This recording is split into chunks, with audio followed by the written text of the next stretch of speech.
جن بپرس ji kalê zemana û ji xortên geriyayî. Kala ji kala bipirsin belkî ji ber tecrüba wîna zanebûna wîna ew wîna. Belê ji xortê geriyayî jî bipirsin sanne. Belê xortê geriyayî.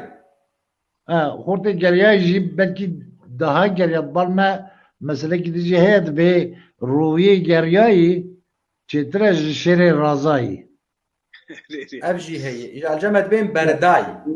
Roviyê geriyayî çêtir e ji şêrê razayî.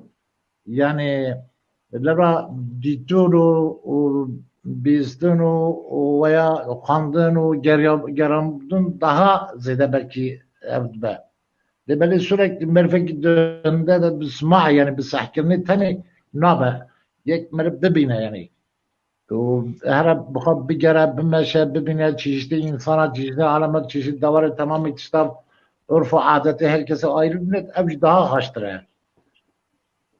Wisa dizanim. Weys Ehmed dibê çi? Gava dibê bipirse ji kalê zemana ji xortê geriyayî. بخا اشكال زمانا نتيجه يعني عمر كالي كنت اقول كال عمر مزنه بيكون انسان يكون عمر مزن تجربه ويد حياته ده قالك يفرق يعني اقل وي داغرتي يعني قاسي وي اقل وي داغرتي يعني تمام رن مثلا عمرك دريش در باسكرير عالم قالك ديا داي ستاندي يعني هالشيء وي تمام باش فهمتكن ونفس الشيء صار خورته قرياي نها جامعه تشتك دارج بو شيني مكومن تقول لا مات الدنيا نديه مات الدنيا نديتي يعني راست اكيد اكيد كدينا نديتي بالنسبه للشيء ده يعني بري في انترنت وبري في تلفزيون اكيد تقول لفلان جي واني تشيل بيقول له تركزاني انت شو زاني يا اخي تقول شو ماز قريه ما مديه ها معناها خد الدنيا دي ابو خورته قرياي معناها خد الدنيا دي كلتوري عالمي دينا ثقافتها عالمي دي يعني احتكاك بحضارات عالميه يعني جبال فيه هوي اكيد عقل ویل پیشه عقل ویل پیشی